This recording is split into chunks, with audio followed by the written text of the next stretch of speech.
College principal అయితే మీరు ఏం చేస్తారు? ఎగ్జామ్స్ తీసేస్తాను, ఆటోమేటిక్ Exams తీసేస్తాను. హాఫ్ ఫీజ్ తగ్గిస్తాను.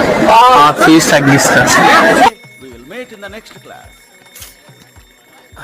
కాలేజ్ ప్రిన్సిపల్ అయితే ఏం చేస్తారు? హాలిడేస్ ఎక్కువ ఇస్తా అందరికి. కాలేజ్ ప్రిన్సిపల్ అయితే ఏం చేస్తారు? నేను ఆ కాలేజ్ నమ్మేస్తాను. కాలేజ్ అమ్మేస్తావు. నేనైతే ఫ్రీడమ్ ఇస్తాను అందరికి తిరగడం. ఫ్రీడమ్ ఇస్తావు. సో ఒకవేళ మీరు కాలేజ్ ప్రిన్సిపల్ అయ్యారు అనుకోండి, ఏం చేస్తారు? బస్సులు ఏసీ బస్సులు పెట్టిస్తాను. ఏసీ బస్సులు పెట్టించి ఇంటికి వెళ్ళేటప్పటికి స్నానం చేసిన అవసరం ఉండట్లా. మీరు క్లాస్ రూమ్ ఏసీ పెట్టిస్తారు. ఓకే. బ్యాక్లాగ్స్ క్లియర్ చేస్తాను. బ్యాక్లాగ్స్ కాలేజ్ అమ్మేస్తాను. కాలేజ్ అమ్మేస్తారు. కాలేజ్ ప్రిన్సిపల్ అయితే ఏం చేస్తావు? College college principal